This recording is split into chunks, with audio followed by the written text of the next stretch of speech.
Hey, welcome back to Questions Over Coffee. My name's Kevin Smith. It's good to see you again. Want a cup of coffee? The question that we're going to be dealing with today is, what does the Bible say about love? This is a great question and a pretty important one as well. I mean, Jesus died because he loved us, right? What does the Bible say that love is, or in many cases, is not? Let's take a look and see. The so-called love chapter of your New Testament is 1 Corinthians chapter 13. Paul is dealing with the Corinthian church, and they've got issues. They are divided.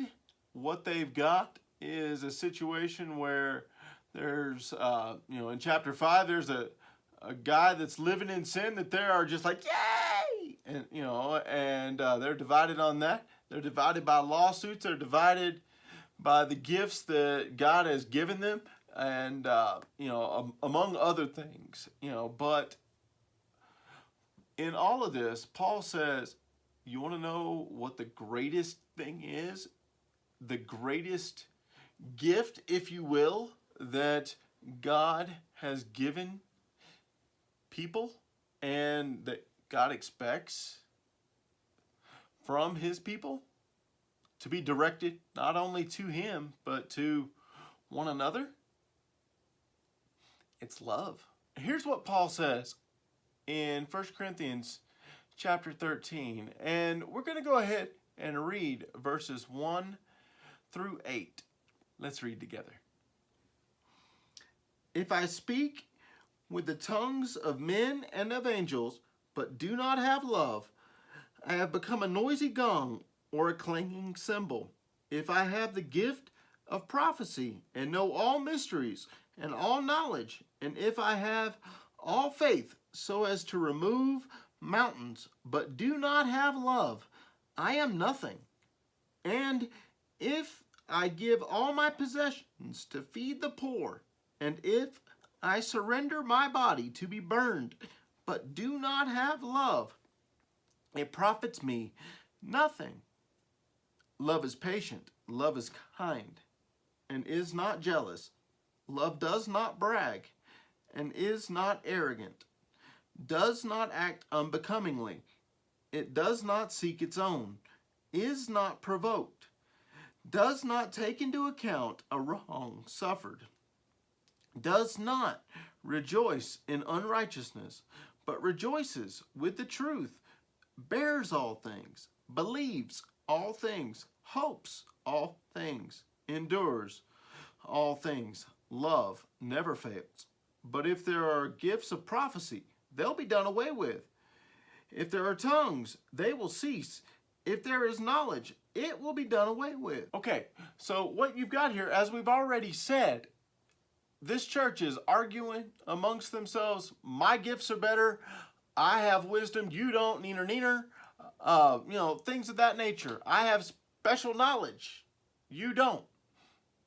Here's the thing. Paul says, it don't matter. If you don't have love, you got nothing. If you don't love your brother or sister, then you got nothing. Here's the thing. He's not talking about family love. He's not talking about a romantic love. What he's talking about is, well, the Greek word is agape. Now, agape, the best definition I guess we could have in English is a sacrificial love. One that places the other person above ourselves, so that we are not arrogant. We don't boast. We seek what is best for the other person. We're patient. We're kind to the other person because, hey, we're sacrificing what we have for them. And guess what? They're doing the same for us. That is the best explanation for what the Bible has to say about love. It should be just like Jesus's, willing to sacrifice everything for the other person,